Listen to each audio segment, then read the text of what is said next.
Hello, welcome to Arsenal Match TV. My name is Tops, and today I'm going to be reviewing the Premier League game, Arsenal 3, Stoke 1. Now, before the game, the team was unchanged from the last Premier League away game, which was that 5-1 victory against West Ham. We've seen the likes of the same back four with Mustafi Koscielny, Gabriel filling in for Bellerin, even though he was on the bench. Monreal got his place back from midweek. We've seen the likes of Granit Xhaka and Coquelin in the midfield pivot. Oxlade-Chamberlain, he started his back-to-back Premier League game on the left-hand side with Theo Walcott on the right, Mesut Ozil in the middle, and Alexis Sanchez up front. The game for me, it started quite open. I think Stoke did have the better of the chances. They were creating quite a lot of space from themselves. They had quite a few possession. They were having shots from outside the box that Czech had to save.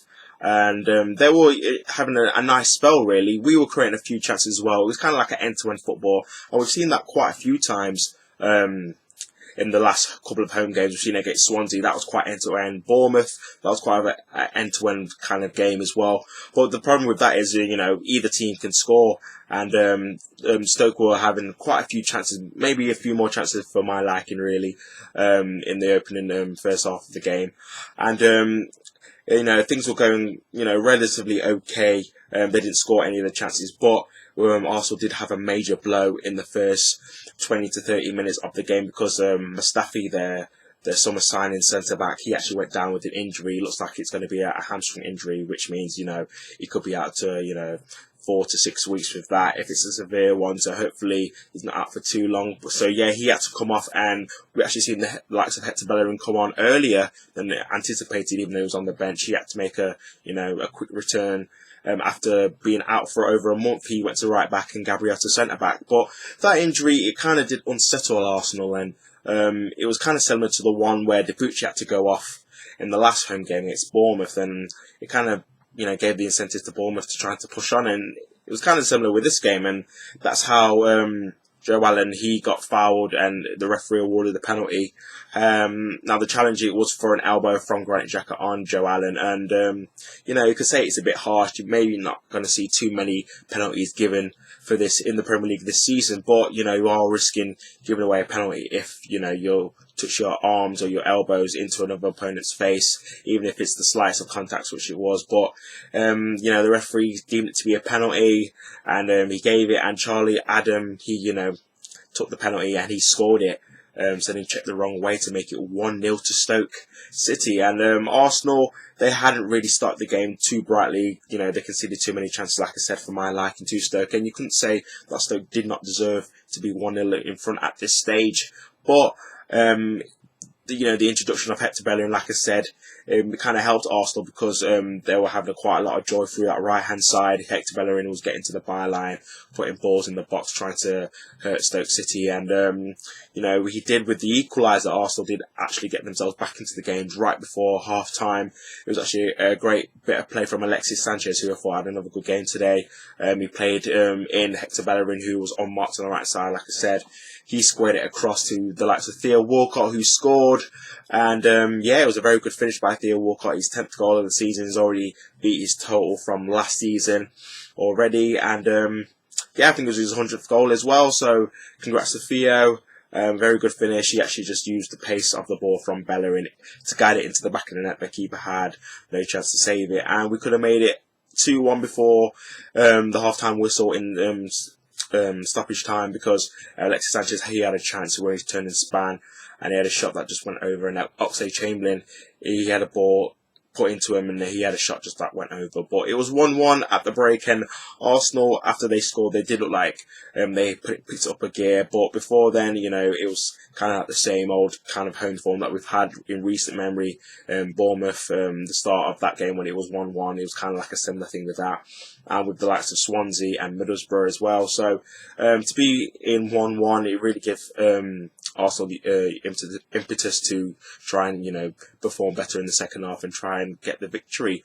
So they came out in the second half, and there was a bit more of incentive to want to score goals, and that paid off quite quickly. I think into the first 5 minutes of the game, of the start of the second half, Arsenal actually went 2-1 in front. It was a ball from Alex Oxlade-Chamberlain, which found Mesut Ozil free unmarked and maybe a hint of offside, but he was free and unmarked, and he did a clever header which actually lobbed the keeper Grant into the back of the net to make it 2-1 to Arsenal. Yeah, very good team goal. Both of these goals were good team goals for the team. And Arsenal, they looked to kick on from there. Alexis Sanchez was getting on the ball more. Granit Xhaka was looking to get on the ball. And we tried to adopt this counter-attacking style because Stoke, they were having a bit more possession, trying to get that equalising goal. And we were really looking to, counter on the break. Theo Walcott was having shots that were getting saved. Chamberlain and Alexis Sanchez were trying to link up, trying to play that through ball to try and get that killer third goal. And also Wenger, he made another sub. He brought off Oxlade-Chamberlain to bring on the likes of Alex Iwobi. And I thought when he came on, he looked to get on the ball quite a lot. And it looks like that goal in midweek has given him some more confidence, because it was actually him that got our third goal. Alex Oxlade-Chamberlain and Alexis, they had quite a good link-up play.